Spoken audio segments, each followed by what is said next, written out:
Welcome to Mission First, the podcast to learn from successful entrepreneurs changing the world for the better. In this podcast, you will learn from entrepreneurs who have already found product market fit and are scaling up fast. We discuss their challenges and the strategies they have applied to make things work. Think of it as a masterclass about business and product innovation, growth marketing, and leadership. I am Gilles Toussaint. I help mission-driven companies exceed their revenue objectives with growth marketing, product-led growth, and LinkedIn personal branding strategies. Today, my guest is Pierre-Yves Paslier, co-founder and co-CEO of NOTPLA, a company that makes packaging disappear. They have created a cutting-edge packaging material directly made from the ocean, from seaweed. It's biodegradable in 4 to 6 weeks, and it can actually be eaten. This episode is perfect for you if you want to learn how to go from an idea to a cutting-edge sustainable product through several years of R&D. Pierre created his company in 2014, and it started as a student project. They have now more than 25 employees, they have industrialized 2 products, and a third one is on its way. We talked with Pierre about how he used an innovative funding method, equity crowdfunding, to get funding when classic investors didn't want to fund the next stage of their company. That way, they got more than £850,000 from 900 private investors. You will also hear how to take advantage of social media and PR to raise awareness on your brand and your product. Pierre and his team managed to create several viral campaigns without working with any external agency and without spending a single penny on PR or social media. They grew everything organically, with some videos reaching more than 90 million views. In fact, I'm pretty sure you've seen some of them explaining how they trap water inside these little transparent bubbles of seaweed packaging who can be eaten directly during events like marathons or festivals. We also talked about their IP strategy, how they decided to patent certain things and keep others as a secret recipe without patent. Pierre shared 7 do's and don'ts about his experience of entrepreneur and specifically about the topic on how to bring a disruptive technology on the market. NOTPLA won, among others, the World Technology Award in the environmental category and the Climate Kick UK Venture competition. They are really revolutionizing single-use packaging in the food industry, so fasten your seatbelt and let's start this episode together. Pierre, thank you very much for being here today. How are you? Yeah, I'm good, thanks. Thanks for having me. My pleasure. Thank you for taking the time to be with us. Let's start before NOTPLA. Which person has inspired you to become an entrepreneur? Well, I think that's a bit the funny thing about like this journey with NOTPLA is that neither my co-founder nor myself really aspired to start a company or become entrepreneurs. I think that we did it out of like circumstances. We created products. So we came to this as like designers who were excited about bringing a product that would solve a problem for people. And we kind of realized that if we weren't doing it ourselves, nobody would develop that, nobody would push it. So our only choice was to actually like do it ourselves. And that meant becoming entrepreneurs and starting this company. Okay. And so you are the founder of NOTPLA. Can you tell us a bit what NOTPLA's mission is? Actually read that it's to make black plastic packaging disappear. So can you tell us a bit more about this? Yeah, so it's to make packaging disappear. And definitely like we like this mission as both being like literally making your piece of packaging for whatever product you're buying disappear quickly from the environment. But we think as well that like packaging as a whole should be something that like disappears compared to the huge presence it has in the world right now. And our solution is not the only one to tackle this problem. We think it's going to be a conjunction of solutions. But overall, if we could make packaging simply disappear, we would solve a lot of like problems. Mm-hmm. Now, can you explain us a bit how you accomplish that mission right now? I know you have developed several types of products, so can you present them a bit?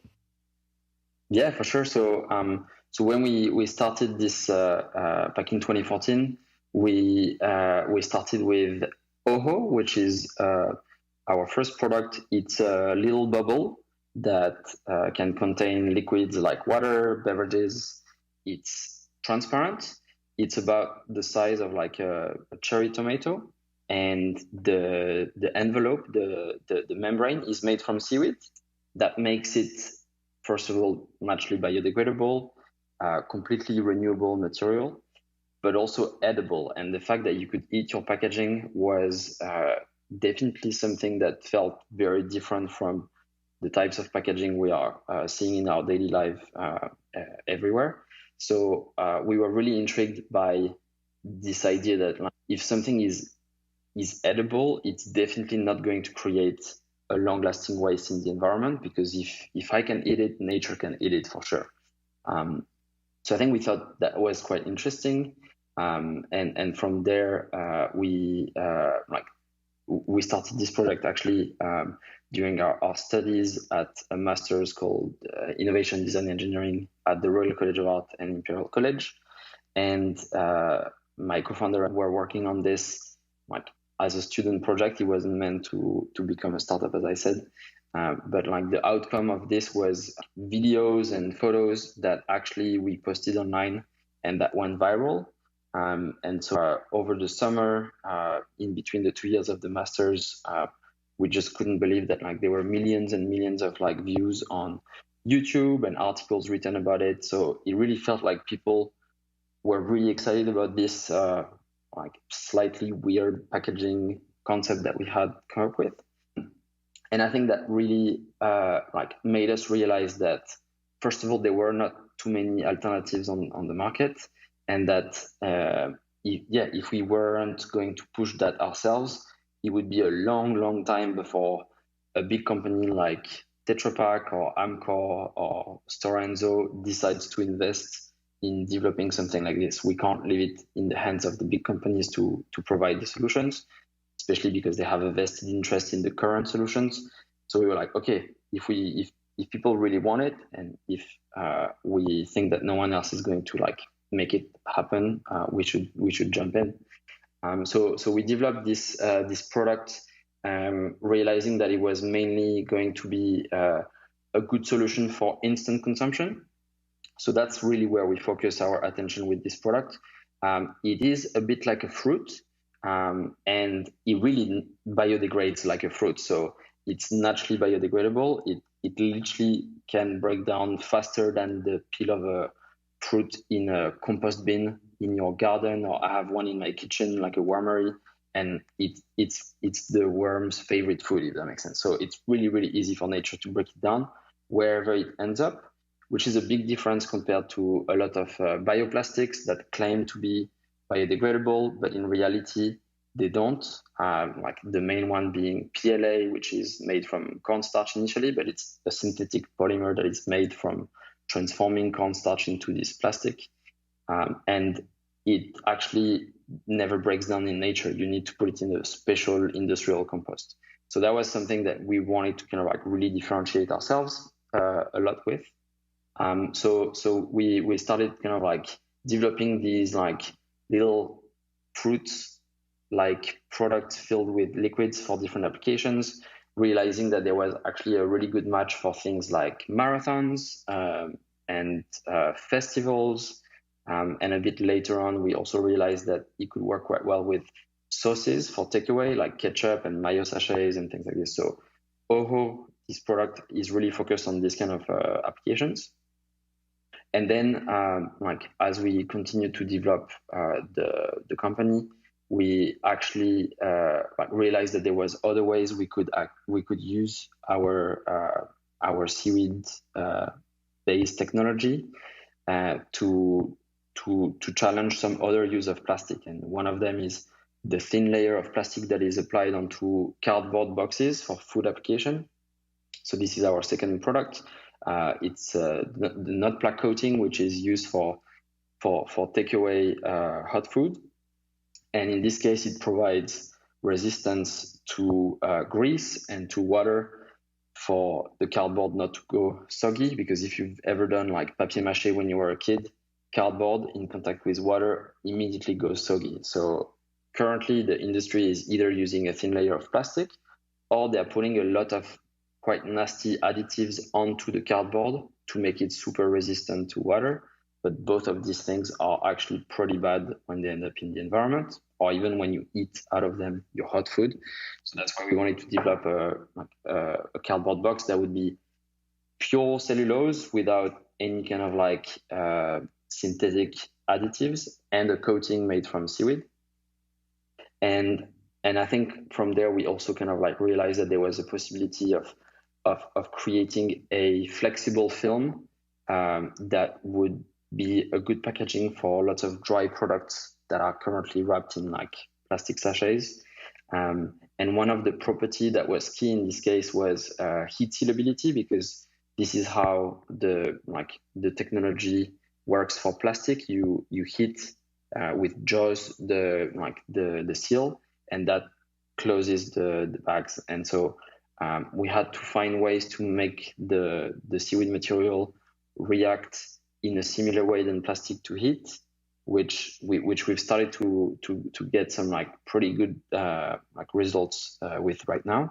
And so we're going to develop this as like rolls of material that can be used with the same machines that are used for plastic to form like little bags for anything from like screws and nuts from your IKEA furniture to waterless cosmetics or pasta or rice. So that's kind of the third product. We have plenty of things in the pipeline, somewhere from like very early stage concept to a little bit more developed, and we think that there's a huge opportunity for seaweed to be used in lots of applications. But right now we've committed to make those three reach market before we really push the other ones.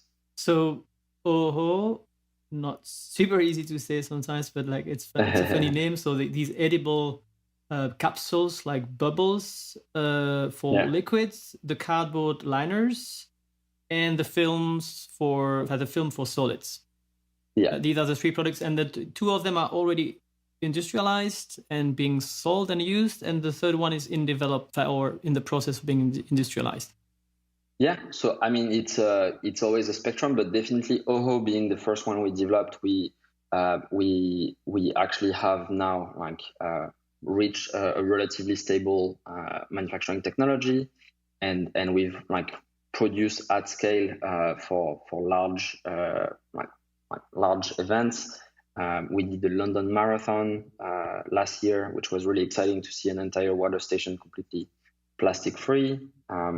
Obviously, right now there's not too many marathons, but it's really exciting to have proven that. And when things kickstart again, we're ready to jump in. We've been doing large trials in London with the sauce sachets with Just Eat and Unilever for like ketchup and mayo with like tens of restaurants. So that's also really exciting to see that this works at that scale. Now, like the scale up from there is quite specific for Oho, because one of the things we realized is that seaweed, especially seaweed in contact with a liquid, is always going to have a relatively short shelf life, because that's like one of the main ways for nature to start biodegrading something is having contact with like a decent amount of moisture or water to have bacteria, and most of the time to have oxygen. And you can't kind of like remove bacteria or oxygen from the environment. So the main thing that like drives the biodegradability of our product is really their contact with water. And in the case of the films and the coatings, as long as the product is kept dry, it actually has a relatively long shelf life. But in the case of Oho, which like is the case where it contains liquid, it's definitely like the process can start easier. So it's very similar to a fruit. A fruit, you can't keep it on the shelf for 3 years. It's just going to start rotting, and that's nature's mechanism to recycle the nutrients in the carbon. So in the case of Oho, we had this kind of like problem that we couldn't really fit the traditional supply chain that has been built around plastic. So we had to find another way to bring our products if we wanted to use those materials that are super biodegradable. So in our case, we decided to combine the really kind of like natural material with local manufacturing, which allows for production really close to the point of consumption. And that means that there is much less transportation. Things are like made or like fresh directly for like a specific geographical area that is quite small. And that hub model really works well for food actually, like, and for beverages all over. You look at Starbucks, they don't make like your coffee in another country and ship it to you and it's like while it's still like hot. They have lots of like coffee houses everywhere to like make things directly for you. So in our case, it's not at the scale of a Starbucks, but it's basically hubs for cities. And to do that, we had to make a machine that would be relatively small. We didn't want to have like machines that are the size of like a plastic factory that produce for an entire continent. It didn't make sense. So we've developed a technology and we've created those machines that are about the size of like a large fridge that can produce maybe not as big like quantities as like a factory, but you can have lots of them side by side. And that way we have something that is a lot more modular and that enables the shorter shelf life of our material so that it can be produced just a few weeks before it's consumed in a local restaurant or a local event. And so a few weeks before. Hubs. So like, for example, yes, for the London Marathon, for a marathon in general, how long does it take you to produce a certain amount of quantities for the marathon? So depending on how machines we have, it's like it can be like right now our shelf life depends quite often on what we contain. Like some things have a very short shelf life, like cold pressed juice. We've done that with PepsiCo for their Tropicana brand at Roland Garros, and they literally had like a 5-day shelf life or something like this. So we had to produce right before Roland Garros. But for water, we probably have like 3-4 weeks of shelf life. So that gives us that time to produce, which is actually plenty of time. If you're going to produce for something that is not on the other side of the world, you can actually produce and deliver it quite locally. And the great thing about this is that it also reduces transport quite a lot. And transport is about a third of the impact of like bottled water. So if we tackle like the plastic with the like change of material and the carbon with the transport, plus the fact that seaweed is actually very good in terms of carbon, all together we have something that creates no plastic at the end of life. And we've done a life cycle analysis for ketchup sachets, and compared to a Heinz ketchup sachet, we reduced by 70% the CO2 footprint. So that's really exciting to tackle both climate change and plastic pollution. Yeah, that's really exciting to hear. Let's talk a minute about some numbers to understand where you are at right now. So can you confirm me how many like full-time employees do you have right now?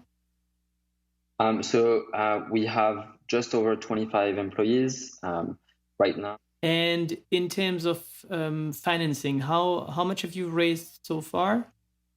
Yeah, so all in all, I think we've raised over £5 million. We raised like a first round of equity crowdfunding in 2017, which was £850,000.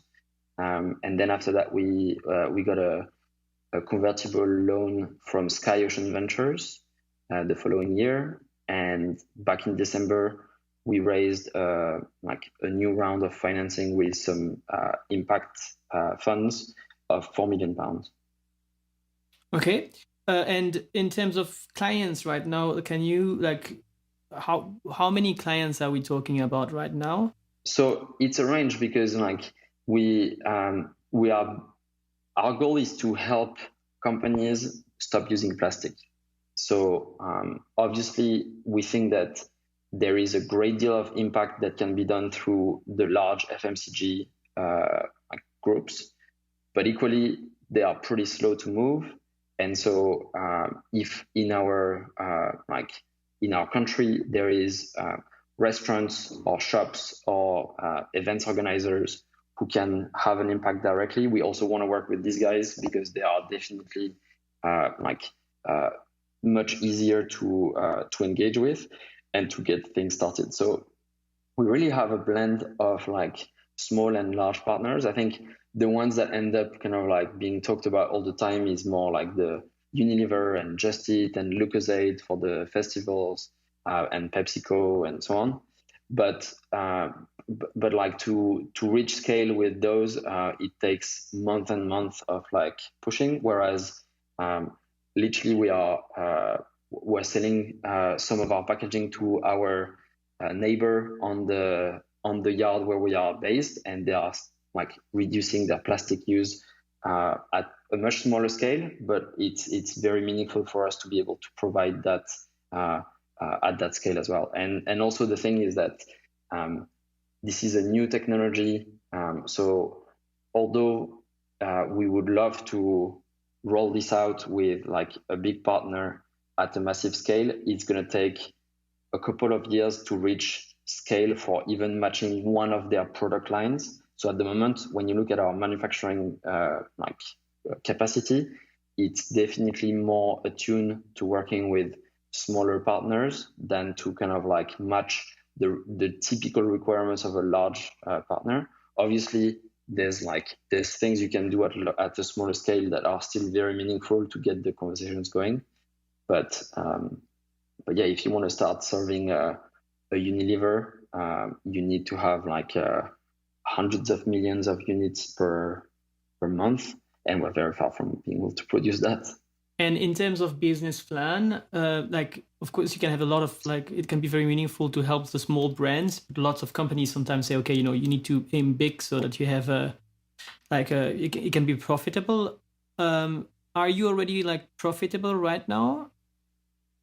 Not at all. I think that right now we are very R&D focused. There is so much development in this area. Seaweed is very understudied.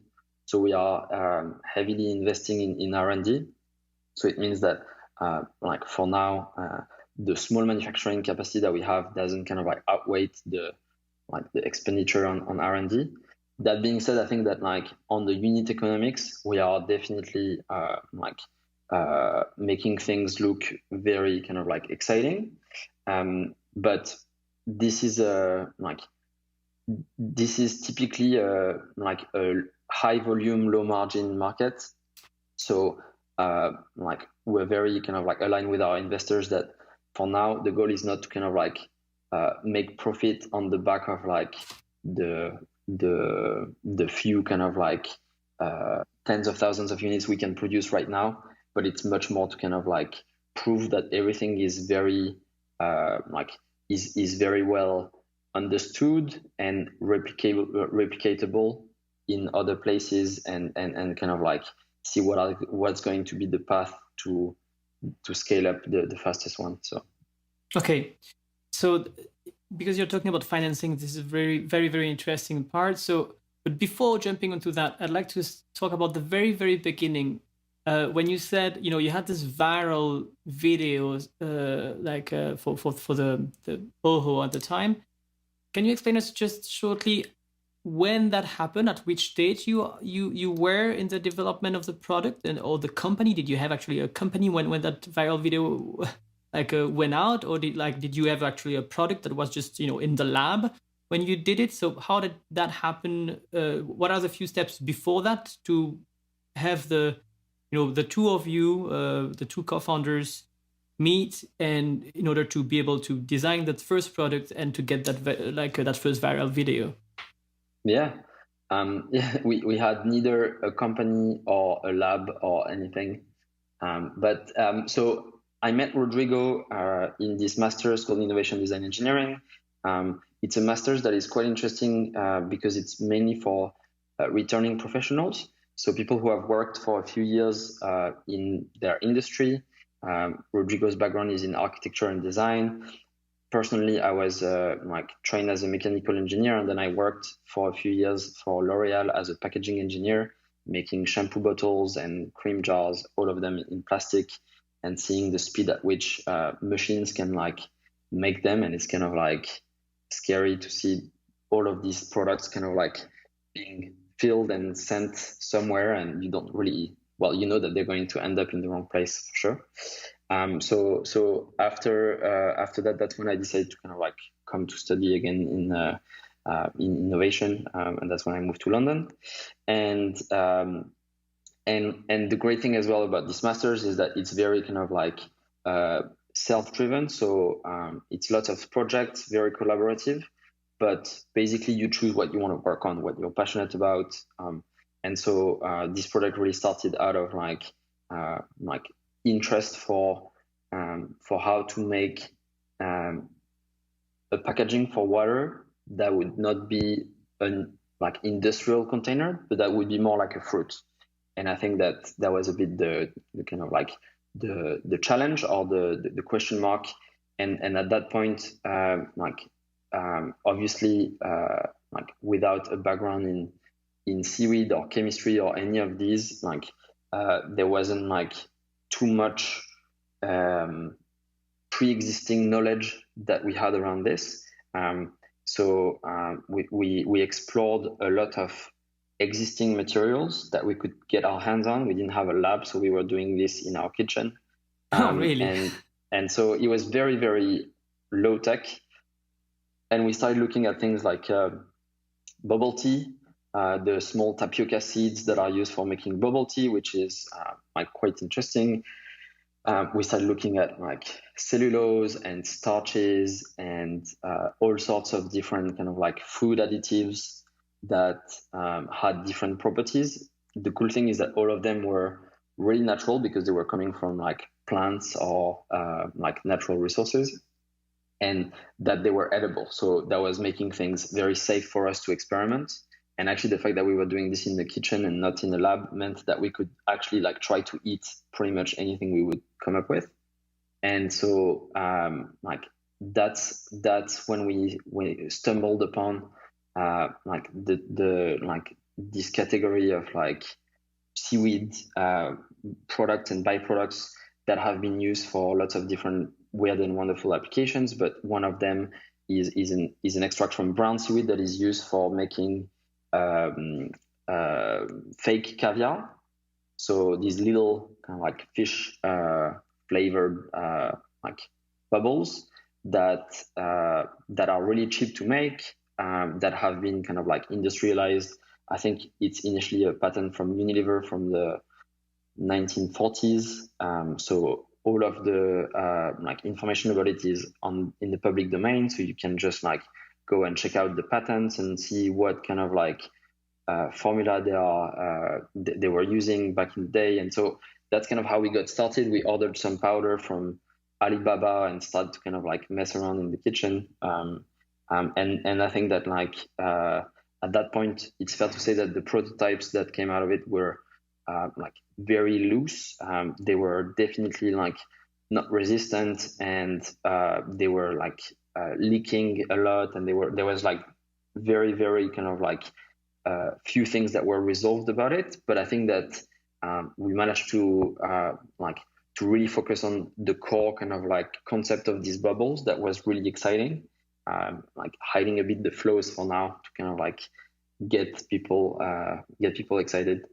And we were ourselves excited. Actually, the name Oho, that's the name that people give it when they see it for the first time. They're like, oh, or that kind of like reaction of surprise. So that was really like a product that needed no introduction. People were immediately kind of like seeing that there was something weird going on. And so like as I said, like it was meant to be a relatively small project.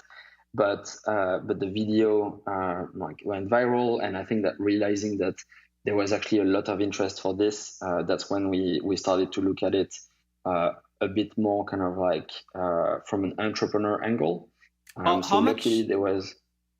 how much Yeah. effort have you put in the initial video? I mean, did you film the video? Did you make it in like one day? I mean, have you made the video yourself and you just posted it online, then it went kind of viral? Or did you like kind of like secretly saying, okay, maybe there is something like that like behind it. Let's put some effort on to make a really nice video and see how it goes. I think so. I think that video, like, it was definitely not like predicted that it would go viral, but in all the videos that we make, we put quite a lot of efforts in making them exciting. And I think that both Rodrigo and myself, we've had like experience before of like putting something online and it creating quite a lot of traction. So it's a bit playing that game of like presenting something that looks like a bit unbelievable and getting people's attention. That video in particular, like the first one that went viral, Rodrigo shot it like over like the summer break in his house. I think that like the actors are his sister and his cousin, so it was very homemade, but it was still with a lot of attention to kind of like making the narrative and like making the presentation engaging. And I think that's the thing. Like, you don't need to have a really high budget video to go viral, and I think that you also can't control virality. Like there's been other times where we've pushed things thinking that like with much better videos with like a lot more kind of like pro gear, and those didn't take off at all. So it's part of the timing. And then that video went viral, so we started applying for an accelerator called Climate Kick, which is supporting startups that are related with climate change. It's European Union grant money. So this is the first financing you got. Yeah, so that was like, I think that was like £20,000 and like hot desking in Imperial incubator and some mentoring and like coaching from business advisors, and so we had lined this, like, we were quite surprised to get it in the first place because we didn't really have a business plan or like the track record or the credibility of kind of like making this happen. But I think that we had the passion, and we were onto something that was exciting. And so after lining this up, once we graduated, we decided to give it a shot. So we had this this little bit of money that we used to basically get the help from some chemists and chemical engineers from Imperial College to start working on the material, try to improve things a little bit, and from there, like, momentum just continued to increase, and we never really kind of like questioned whether or not we should continue. Or maybe there was like sometimes there were a few like rough patches, but I think that we remain convinced ourselves that was like something really worth pushing for. The rough patches is when other people don't necessarily see that as much as you do as a founder, but yeah. What was the hardest part, let's say, in the 2 first years? Probably the second year was the hardest. The first year was really cool because like the first 6 months we just spent kind of like going to conferences where they would invite us to present the project because it had made the headlines on like media and so on. So that was a really great way to kind of like get around, meet some people. We would get like flights and hotels taken care of. So it was like pretty fun 6 months. No work was done on improving the product, and then we realized that wasn't going to push the project anywhere. So then we kind of like put a bit of like a hard stop on just kind of like show and tell, and actually kind of like spend the time in developing the technology. And we also realized that our newness was precious, and that we didn't want to kind of like become old news until we have something that we can like really action from that news. And like initially, I think it was good to have a bit of awareness, but at some point, if you don't yet have a product that is ready to sell, that awareness and like you can use that awareness to maybe raise some funding, but like you need to use the awareness for something that is helpful for the business. Otherwise, it's kind of like just wasted. And so we decided to be quite kind of like quite pragmatic about this and like stay under the radar as much as possible, so that we would keep a bit of like virality for when we have things that line up with the business. And like we worked on developing, as I said, the material further, but also we started to kind of like plan for the manufacturing side of things, all that local manufacturing that I mentioned with the machine and developing all of that part, which required a whole different kind of like skill set. But obviously making a machine and like hiring a full team takes quite a lot of money, and we had run out of all of that kind of like European Union grant money. And for about 9 months, we pitched to angels and family offices and like startup pitch events and everything. Always people were like, "Oh, that's such an interesting concept," but like no one wanted to be the first to write a check. Everyone was like, "Oh, that's kind of like, like it would be great if you had that machine to prove that the technology works." And you're like, "Well, but like we need money to build that." and like especially like funnily enough, like pitching to like at that point there were very few like funds or kind of like seed funds that were focused on like green tech, clean tech, and plastic. It was pre Blue Planet 2 and the whole kind of like rise in awareness around like plastic in the oceans as an emotional thing rather than just like a factual thing. So it was much harder to kind of like get like attention, whereas now plastic, you say plastic and everyone is like, "Oh yeah, sure, plastic." So I think that was definitely like a change of heart that happened after that period, and we didn't benefit from that. And also, like, to be completely fair, we were also like early stage in our kind of like business development. We didn't have all the answers that we should probably have had and everything, so no one wanted to fund us. And how did you overcome that? Like so basically, after like with Rodrigo, we gave ourselves a deadline. We said like if by like the 31st of December we haven't kind of like had either a client signing something or raise some money, let's just kind of like stop and let's go work for Google and Apple and whatever. And make a Which year was that? That was 2016. And so like I think that we went from pitching to traditional kind of like funds to like having a bit more of like an all-in approach, because no one wanted to really kind of like fund this properly. We were like, okay, let's just go for equity crowdfunding.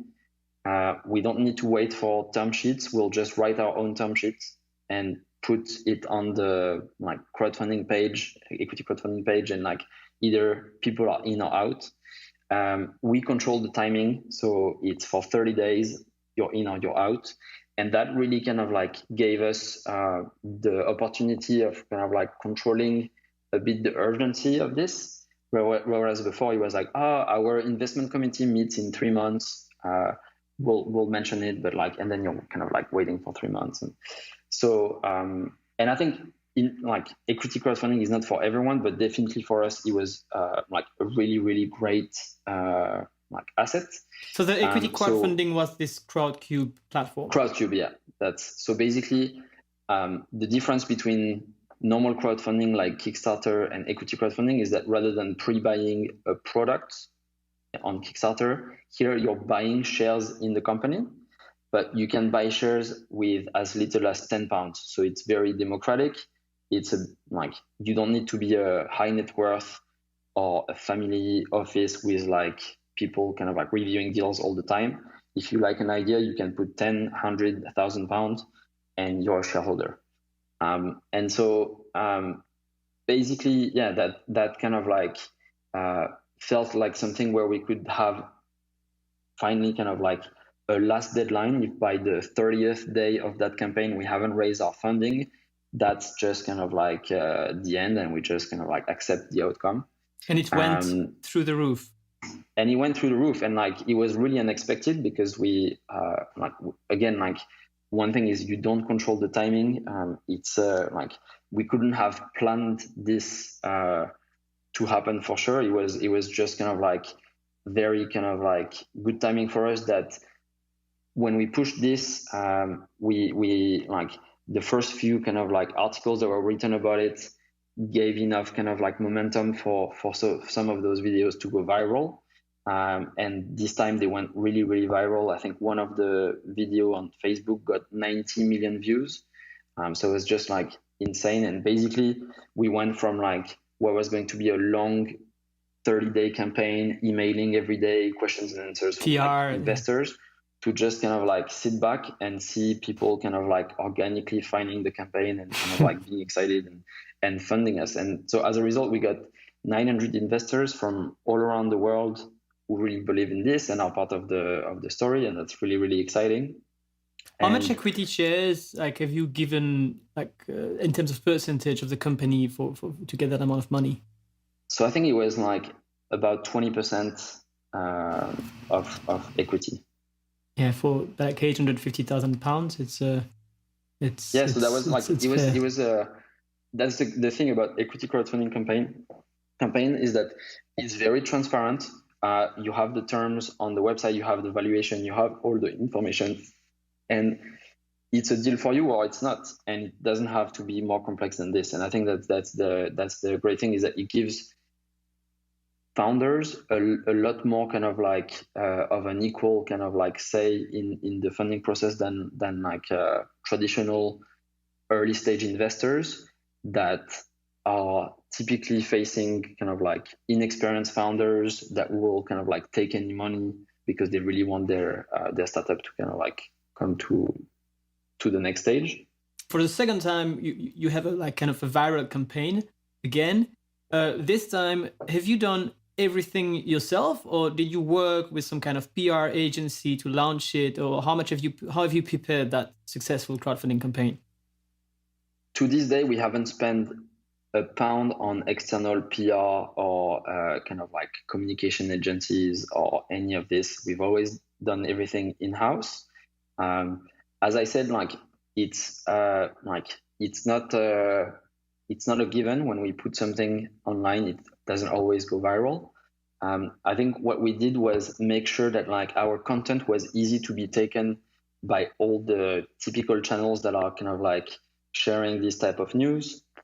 So it's these little kind of like square videos that you see on Facebook with some like text and so on. So having like assets that are easy to be kind of like remashed together with a bit of text in a 60-second video, like essentially just like B-roll, and not too much kind of like talking heads. That was, I think, like what made it really easy for this to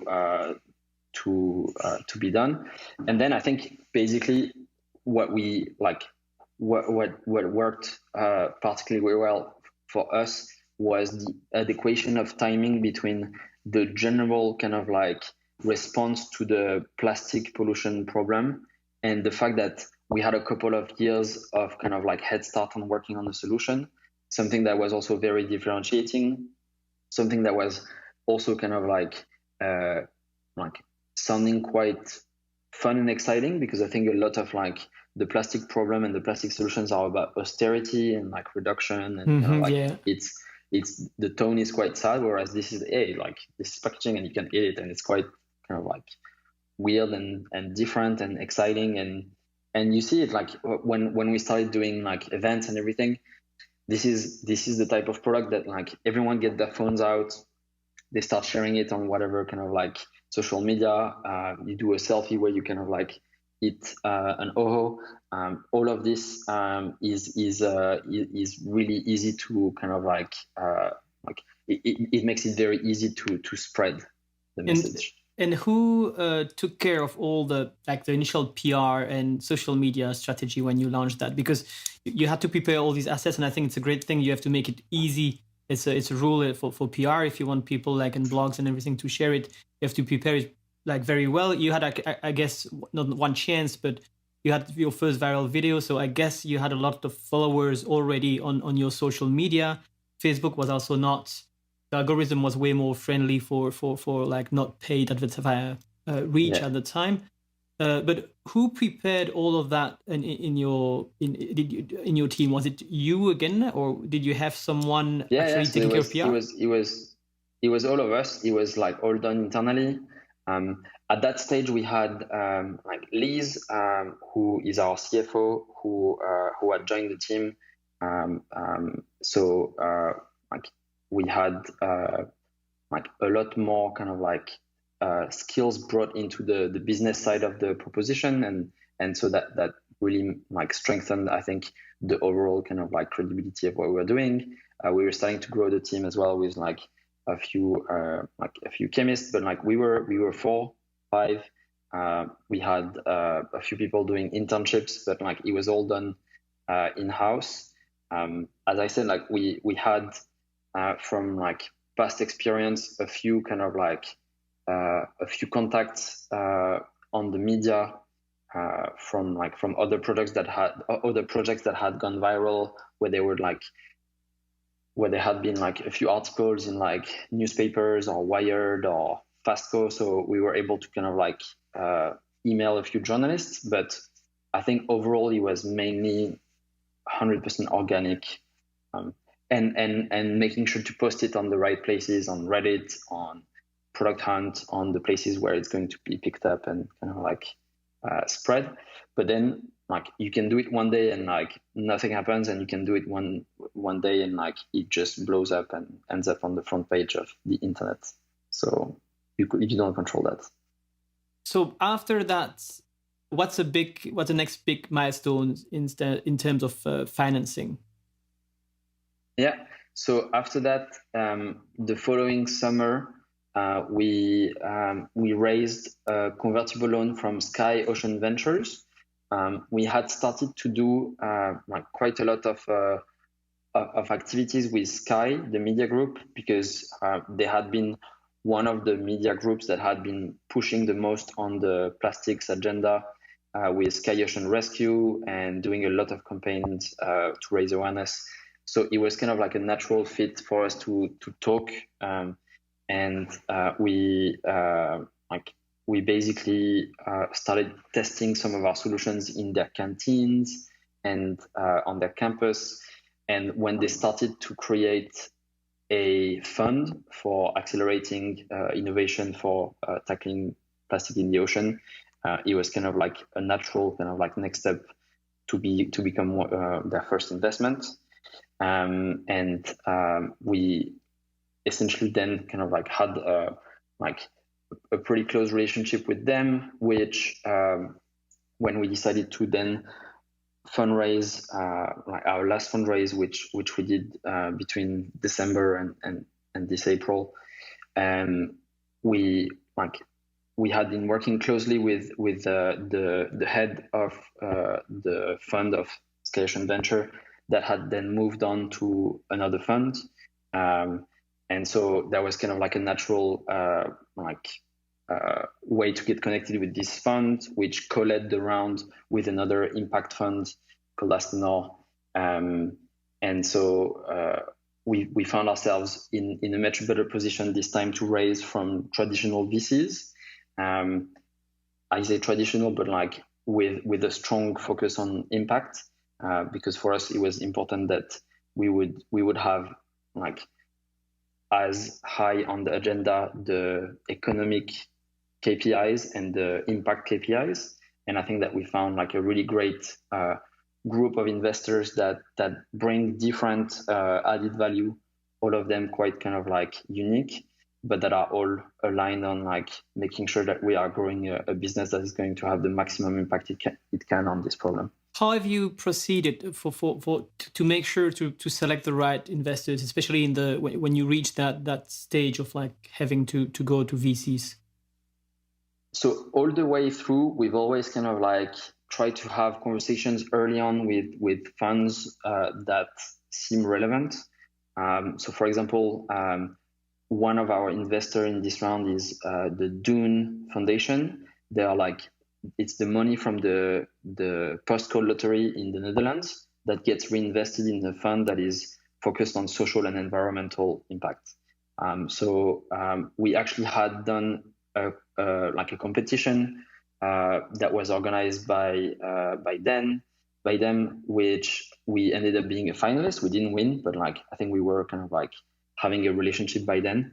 So when it came to kind of like raise, it felt like a really good connection to reactivate, to say, hey, we are now at this stage. Would it make sense for us to do something together? And we knew that like they had been funding companies that were inspiring to us, like Fairphone, and that they had like a really rigorous approach to impact. So that felt like a really great connection.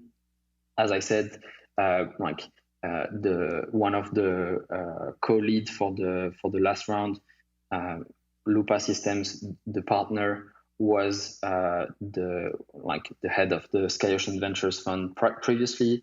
So that was kind of like a natural connection.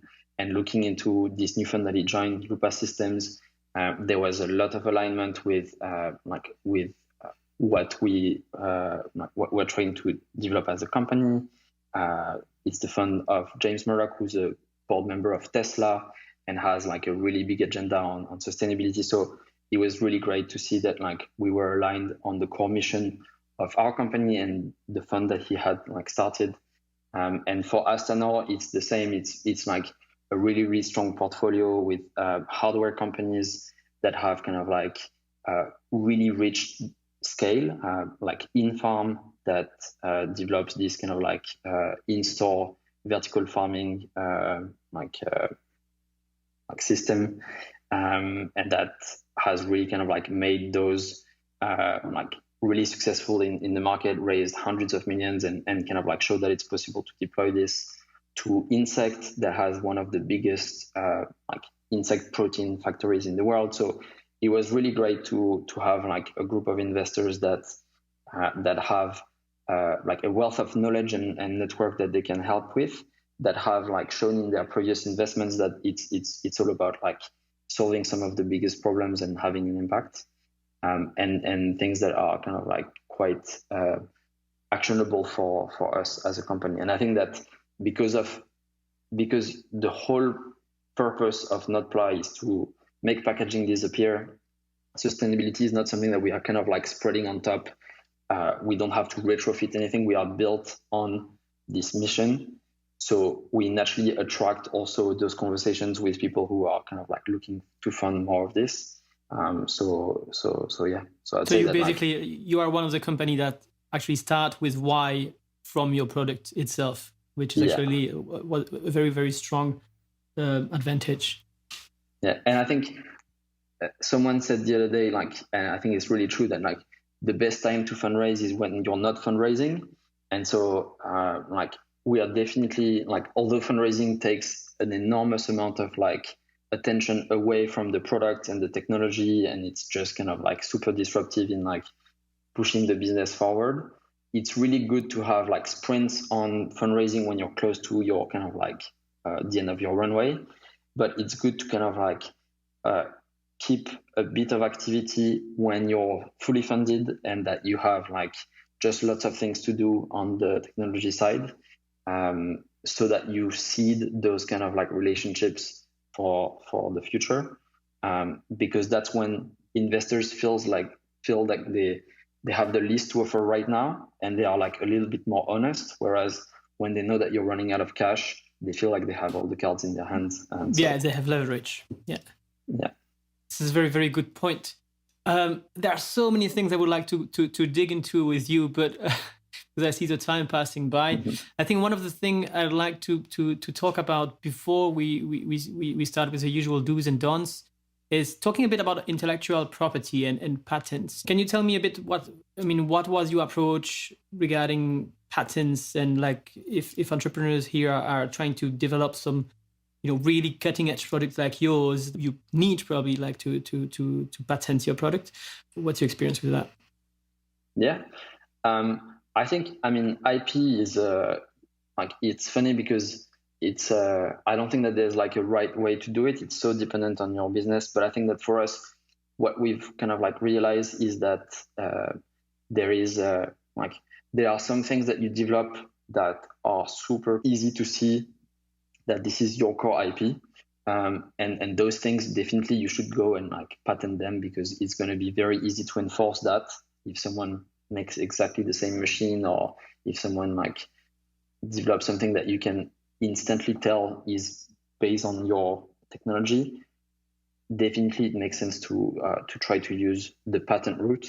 But there are a lot of things that are much harder to kind of like enforce, and you can't just kind of like show up in the factory of like a future competitor and kind of like expect to be able to check all of their like raw ingredients or whatever it is, or like processes or temperatures or so on. So for these things, patents don't really make sense, because all you're doing is kind of like giving them a free tutorial on how to make your stuff that's going to be published in 12 months.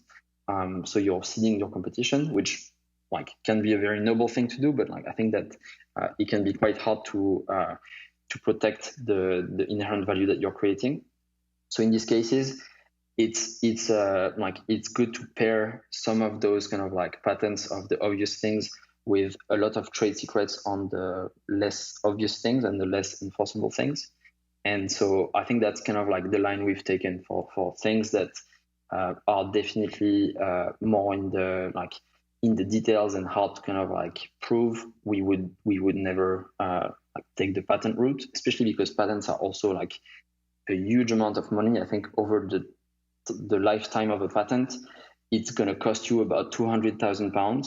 So you want to make sure that like it really is going to bring you significant kind of like money, or connections, or whatever it is that like is going to make that money worth, because that's something that could go into R&D or like marketing or whatever else that grows your business. And I think the last thing for us is that we don't think that it's just about technology. So while technology is very important, we also invest a lot in our brand, because we think that at the end of the day, like people might still kind of like not take the time to read the spec sheet and know everything about like the technology. They might just trust you because you've developed this kind of like this culture and this reputation that you're doing whatever the best you can for sustainability. And I think that's what we aspire to do for packaging, that if you're using NOTPLA packaging, you know that you're basically having the least impact you could have with your packaging. And so I think that, yeah, that's like a good way as well to kind of like ease a bit the pressure on just the technology, but look at it from a more holistic way. So the three things is like obvious, like patenting the obvious techno that you have your home made secret recipe that you keep like in your lab, and then the branding part. I know for a lot of the questions that I also got a lot sometimes is like, how do you deal with patenting and pitching all the time? Because in theory, like if you make something public, you can't patent it anymore. So how do you deal with that? What's for example, can you give an example of what you mean, for example, an obvious patent, and how you approach it with pitching? Yeah, I mean, all of this is like, there is a very fine line between what is made public, what is not made public. The answer is like £200 to £300 an hour lawyer that's going to kind of like argue one way or the other. So it's a very expensive kind of like fine line. So for us, I think what we found is that it's best not to kind of like shout technical details about what you're creating until you really have kind of like made a decision whether or not you're going to go for the patent route or the trade secrets. And usually you don't have to kind of like get into that level of technical details publicly. And then, yeah, it really is more like from a enforceable perspective, like would you go to like court for this specific element of your technology, would that be something that is very easy to win in a court or very hard? And like, I have no idea, so I have to rely on like our like IP attorneys to kind of like give us a feel of what is best or not on a specific case. But overall, the rule of thumb is that if it's something that is like looking completely identical, like a piece of machine, where like a very simple process where there is no way that like they haven't been kind of like copying that particular piece of kit, that's something that relates more to a patent. Whereas if it's something that is going to take like a lot of access to the backdoor of like your competitor to be able to kind of like check whether or not they've been using this piece of like technology at certain stage of the process, and it's just a sub part of like the overall final product, then probably it's worth keeping it as a trade secret. And so for example, in the example of like Oho, it's you're more patenting the manufacturing equipment than the application itself. Yeah, for example, like it's definitely along those lines. It's very easy to say, okay, like the machine, clearly, like we know that like if anyone is going to produce this, we can easily like see what machines they are using, and we've created this new technology, so we think that it's worth patenting it. Whereas if it's one sub process of one of the raw materials that is going to go into the final composition, it's going to be impossible to kind of like check that, and that wouldn't be worth finding a patent that explains to everyone what you're doing. So you always confirm with your lawyer first if you can pitch something. Yeah, we have a relationship of kind of like using them as a sounding board for kind of like reviewing what we have in our pipeline, what would be worth kind of like protecting one way or another. I think, to be honest, one of the big value of like IP for founders, I think early stage, is to raise funding, because a lot of investors traditionally like to see patents. I think that like it's not justified. I don't think that like businesses that have like patents for the sake of having patents are like going to be so much more successful than others that are basing everything on trade secrets. I think that like it's a bit old school, but nonetheless, if it helps you raise some funding, I think that like that's a good way to go about it.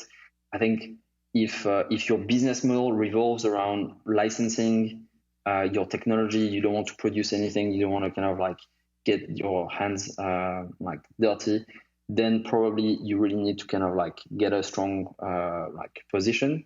But equally, I think that like things have moved on from like the time that it was all revolving around a patent. I think there's a lot of like things that are done in a very innovative way that don't need necessarily patents to like to get other partners to do parts of the process for you. So yeah, I think like it's just like, given how expensive it is, I would really question whether that's the best you can do with that money at that point. Especially because if you're in a new field, you're also going to always kind of like keep on pushing on R&D. There's always going to be new things. So there's also like this question of like, when is the right timing to file something? Should you wait another year and then you're going to have like something even better, or should you do it earlier and kind of like make sure that you've kind of like make your territory kind of like very clear? And there is no right or wrong answers about this. They are down to your tech, to your appetite for paying for like patents, and so yeah. And the budget you have for it, but yeah, and the budget like, you have, if you have obviously, like, so like rely on your attorneys, and it's also a very good point that if you're not licensing, when you are actually one of the first in the market, also developing something, you already have a step ahead of a lot of people, and that secret recipe is something you're going to keep, and you can keep on moving forward quicker than others. Yeah.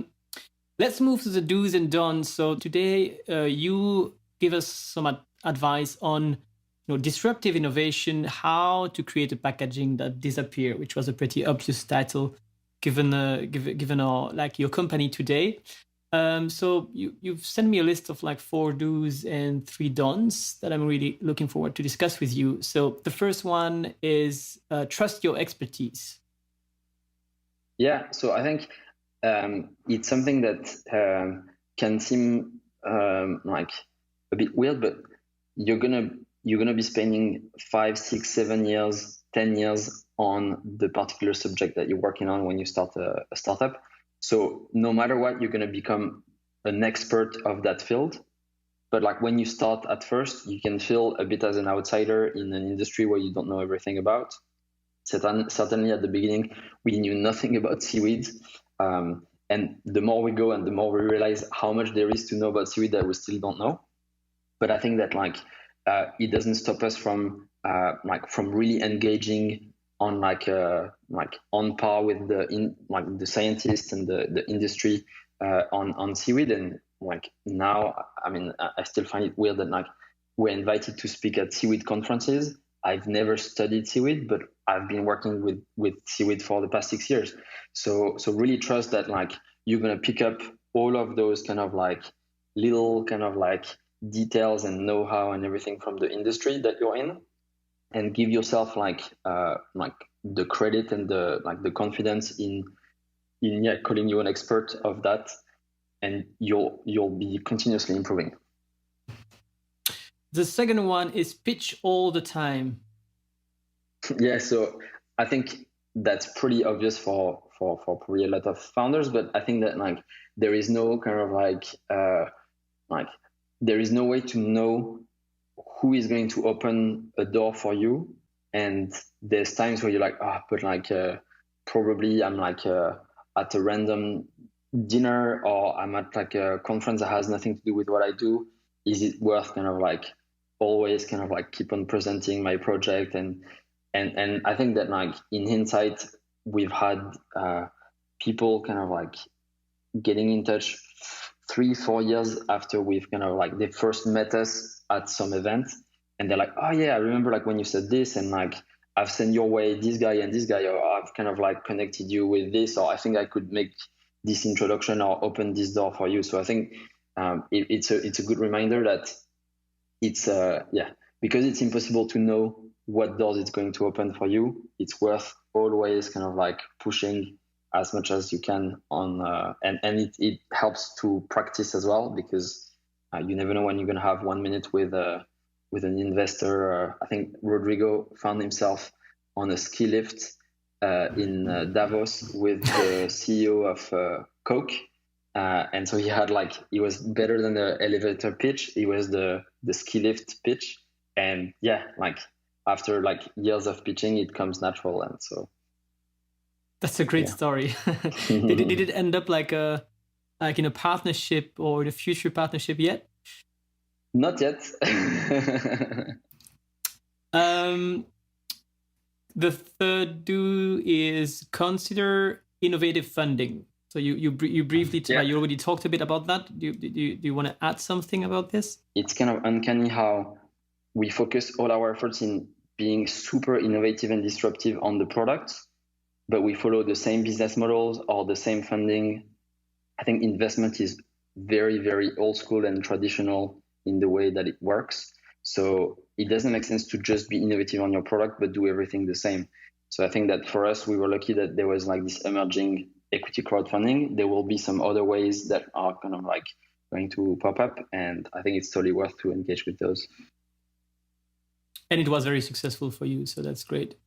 The fourth do is recharge your batteries and take care of yourself. I guess that's a very, very important advice for a lot of entrepreneurs out there. Yeah. So I think this one is it's going to be a long journey, and there's going to be moments of pure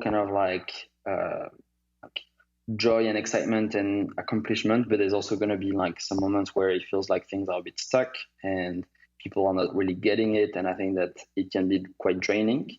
And so it's you need to make sure that that you keep your level of energy as high as you can. And I think that personally for me, I know that I have like hobbies on the side and like things that I do that I know are going to disconnect my brain from NOTPLA for some time, and that's really, really important to keep that kind of like continuous energy to push, because like when you lose the energy to push, that's like that has the most significant impact on your startup. If you're the founder, you need to really kind of like take care of that potential that you have to always push, and you need to know what buttons to hit to recharge the battery of yourself.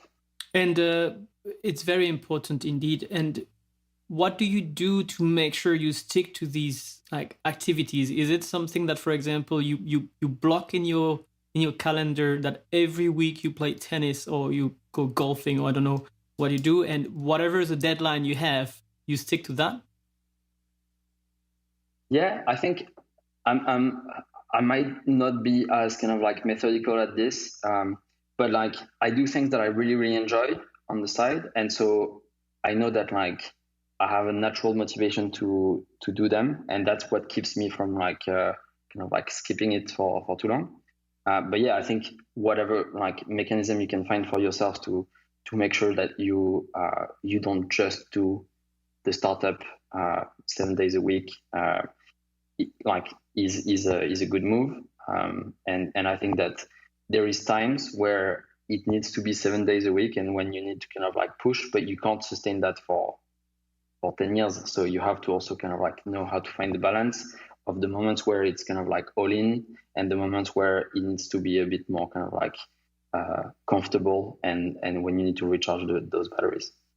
What's your trick to find that balance? Because it's something, what you're saying is like kind of something that I know I hear a lot, but what's your internal like trigger or to make sure like that, oh, actually now I know I need to take care of myself? And yeah, I think personally I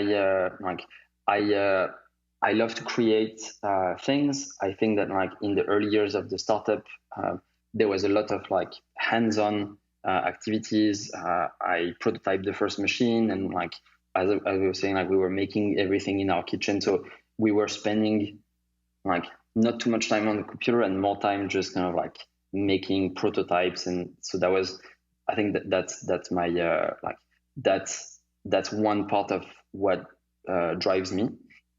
So knowing that I'm like a maker, and I like to have like tangible things that I'm making with my hands. That's what that drive is what I try to kind of like channel through artistic hobbies and things that I create on the side. So I think that's something that I've learned about myself, and I can use that frustration, that creative frustration, to know that like it's time to do something else this weekend or like this evening. So it's about like knowing how to listen to yourself, and when the frustration go high, it's like a good cue that like it's time to spend a bit more time on the other stuff. That's a great. That's what I wanted to find out with you, because frustration in that case is your cue. In my case, I know that when I start to be in a bad mood, I know that's when I need to stop. And usually it's because I have deadlines and I end up like working until 1 a.m, 3 days a week, and that's usually like when my baby starts to actually not sleep that well. It's always like that. And even though I have a deadline, I know I have to stop and to start doing more sport or do more music. And but it's on my side, it's bad mood. Your side is frustration. So it's important that everyone finds his own like cue. And thank you for that. So let's talk about the don'ts now. You said don't push more of the same. Yeah, I mean that's specific to sustainable packaging, but I think that like there is a lot of existing biopolymers, for example PLA, that are frankly quite a lot of greenwashing. They don't solve. They create more problems than they solve, and they are definitely not kind of like delivering on their promise. And I think that what's unfortunate is to see more and more brands that are just kind of like taking those materials as is and just creating a new proposition for one specific niche. We don't need more PLA. We don't need more kind of like traditional plastic branded well and made startup-y. We need true innovation that like delivers something that is going to be significantly better than like the current status quo. So I would say that it's if you're interested in that space, don't go for another kind of like food brand with a PLA wrapper or a PLA bottle or recycled plastic something, because there's already plenty of them and we are just kind of like digging the same hole. So we need a bit more radical change. Do you have any like tip for people who would like to start looking at something new? For example, is there some kind of new, not a trend, but it's some kind of really innovative material like seaweed that are not explored enough right now that would be worth to be digged into?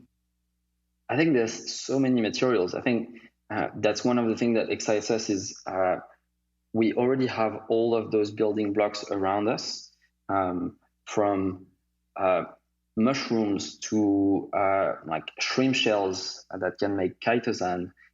There's lots of people doing really interesting things with like agriculture, waste fibers. There's just a lot of natural materials that have plenty of potential that definitely aren't as studied as much as like plastic has been. So we are not at full potential of what can be done with them.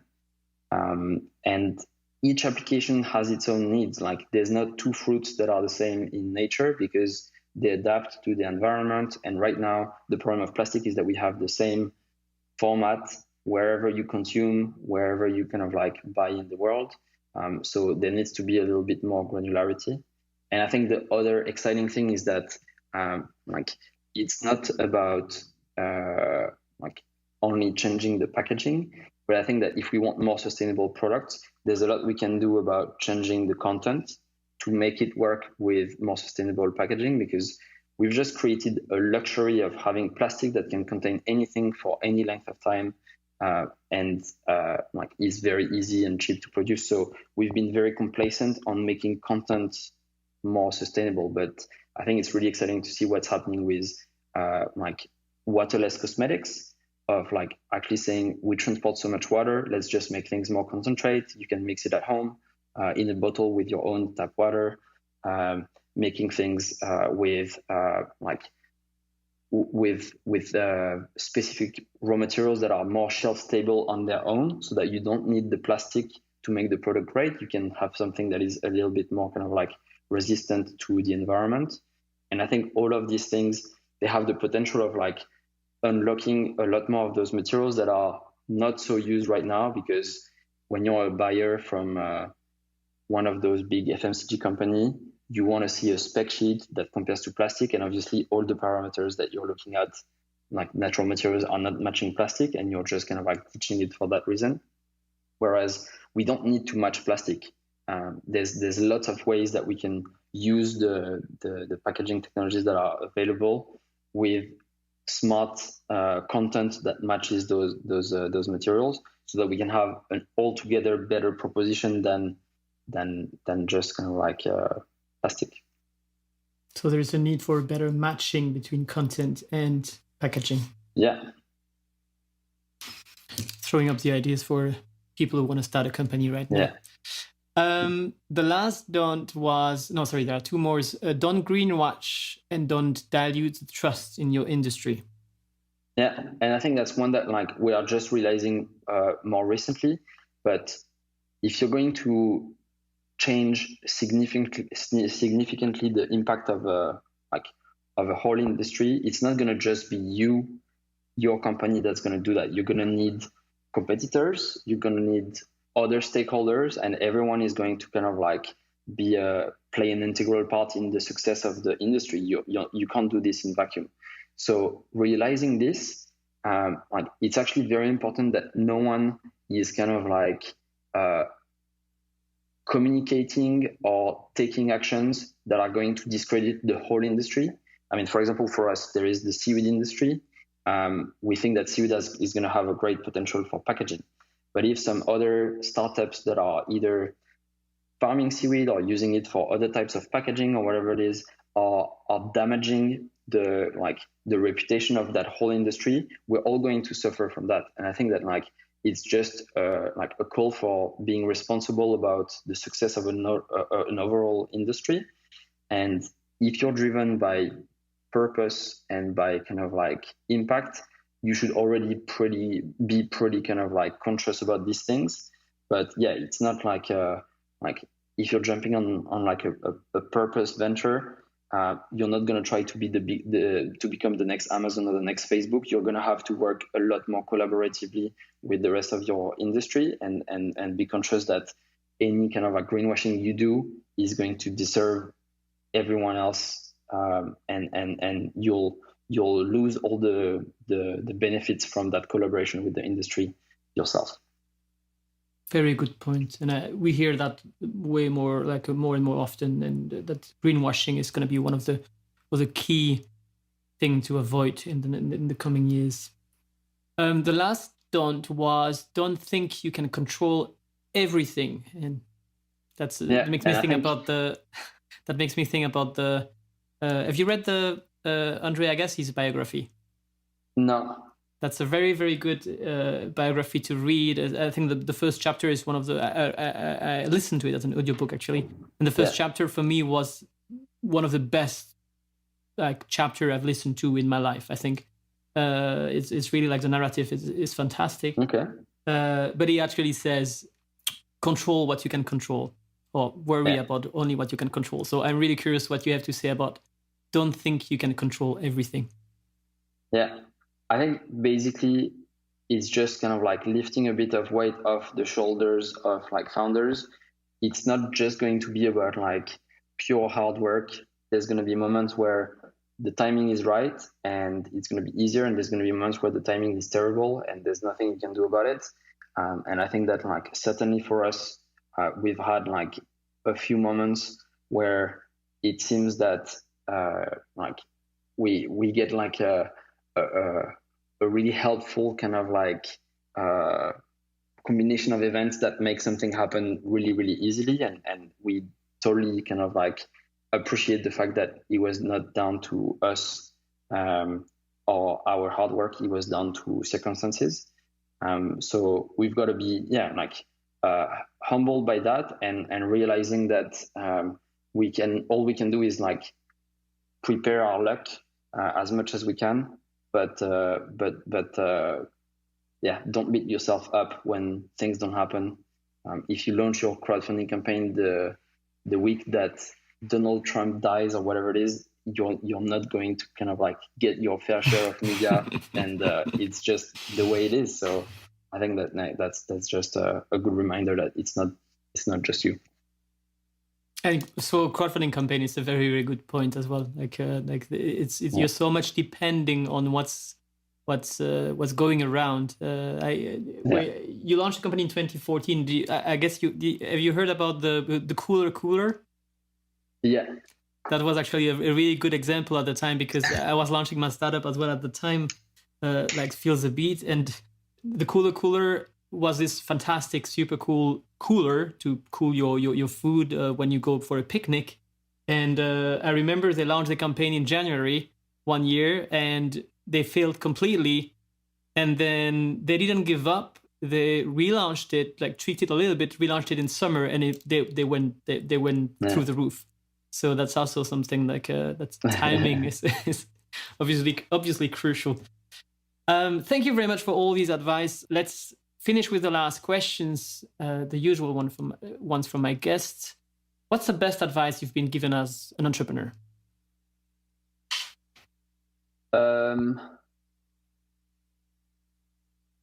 You should work with people that you like to work with, and I think it's really key when you're building the team.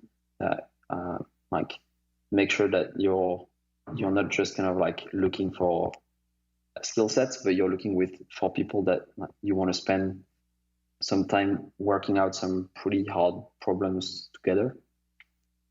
It's a very good one. Which error have you made in the past that you wouldn't commit again if you had to start over the company now? It's hard to say because I think you always kind of like learn something from these things. I think I remember like at the time of the crowdfunding, realizing that like we had like struck a chord with the general public. It felt like we should have done that like 9 months earlier when we were just starting to fundraise. But equally, I think that like it made us appreciate the hard reality of fundraising as well. So, but yeah, like I would have definitely like maybe accelerated that plan rather than treating it as a backup. Very good. What's your favorite question to ask candidates during your recruiting process? You're talking about hiring the right people. So what's your favorite question? We have this question with Rodrigo. I think both of us are definitely like pretty good starters. That's where we kind of like get the most excited, and we tend to be less passionate about like the final implementation stages of a particular project. So we we realize that we need both starters and finishers.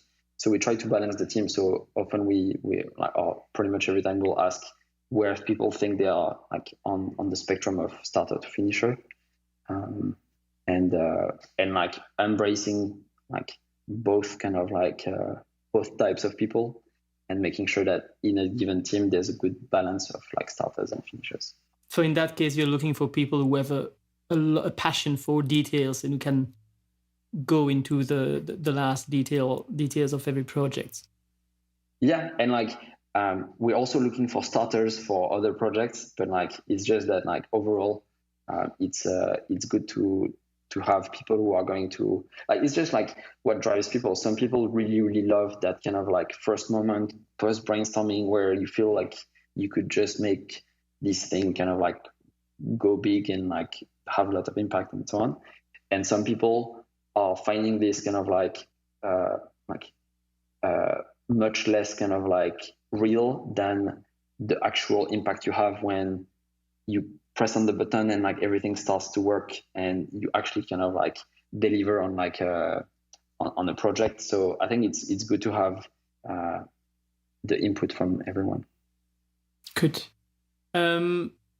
Which book would you recommend entrepreneurs to read?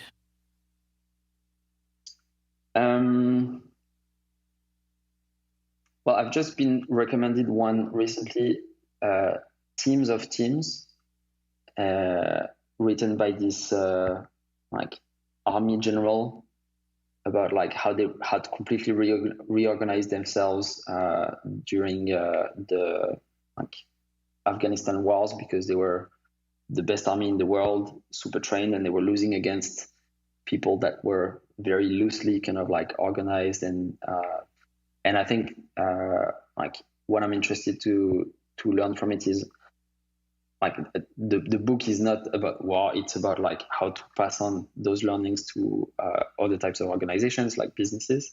But I think it's quite interesting to find ways to to create that feeling that like teams can be very agile and make kind of like calls themselves and be aware of like the impact they have on others without having a traditional hierarchical system. I think that one of the things we try as much as possible is to have everyone feeling like they can make an input at any level of like the decision making in NOTPLA.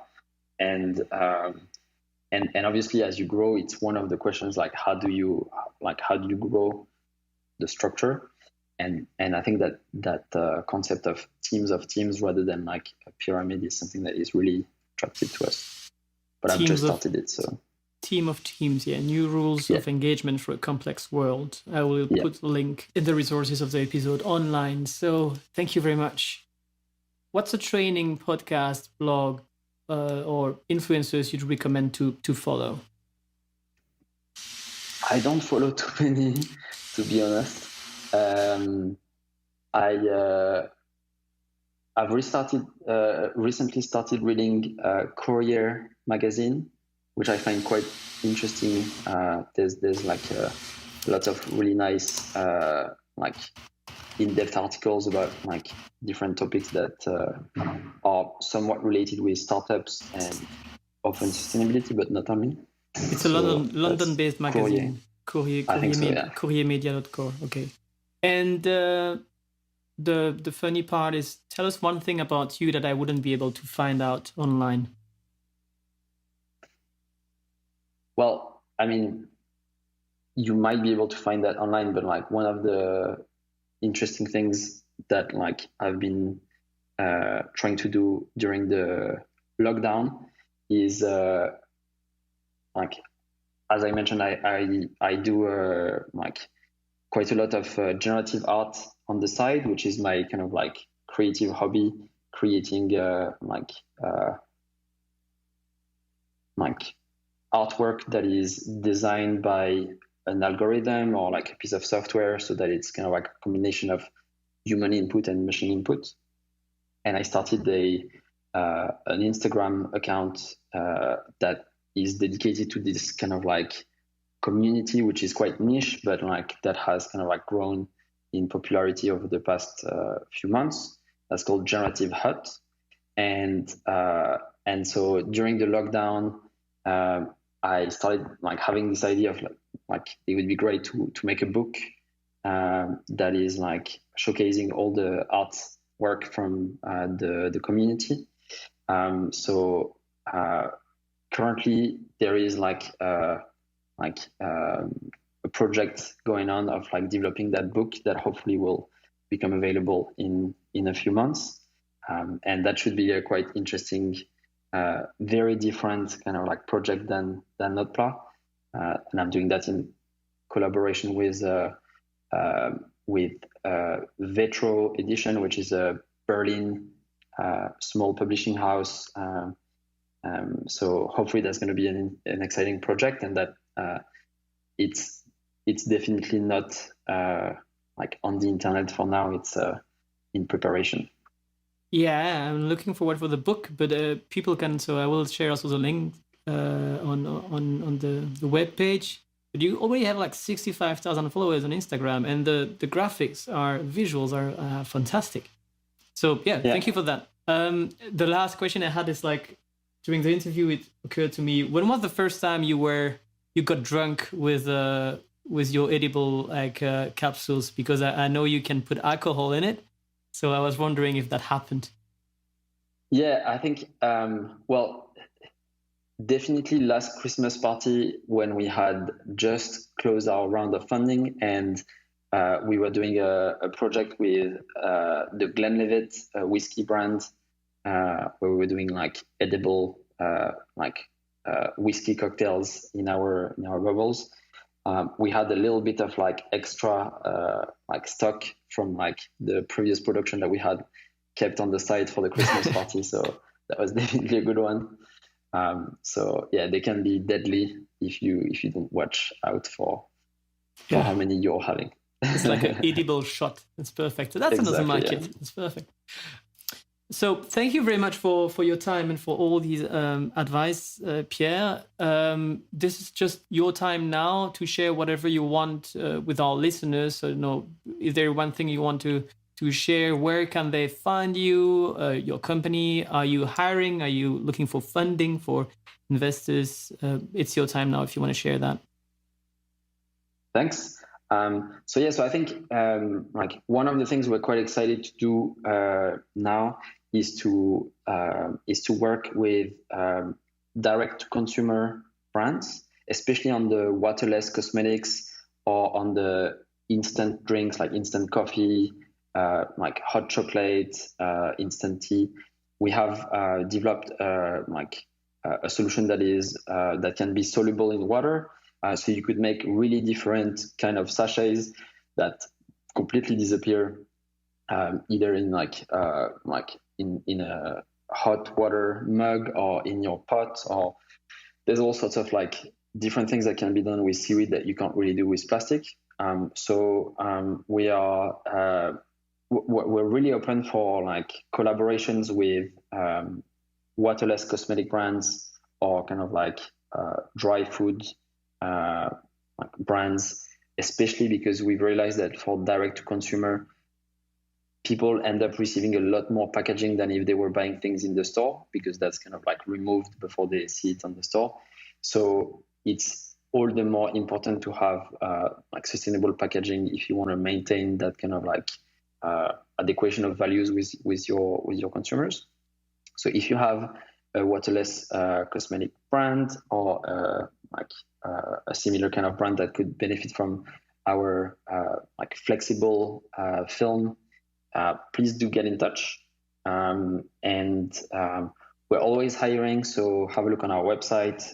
There is a page, usually like we post all of our jobs on Indeed, but you can find them on the website as well. Make sure to follow us on Instagram and Facebook and LinkedIn. That's where we post the most relevant updates about the business. And at the moment, you can only try our products in the UK because it's just easier for us to kind of like start with the local market. So we appreciate that everyone is really kind of like excited to come and test one of those whiskey shots or like a ketchup sachet or one of our boxes. I think that we're getting closer and closer to that, but at the moment, unfortunately, we're only available in the UK. So maybe post-COVID, pay us a visit in London and you can come and try the products. And yeah, if like through COVID, there's also been like a rise of like people starting seaweed farms. So if you're thinking of like working in the seaweed kind of like value chain, do get in touch.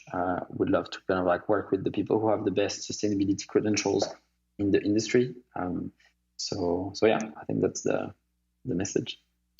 Thank you very much, Pierre. I wish you all the best and keep on like making packaging that disappear. And thank you very much for your time and have a wonderful journey with your company. Thank you very much.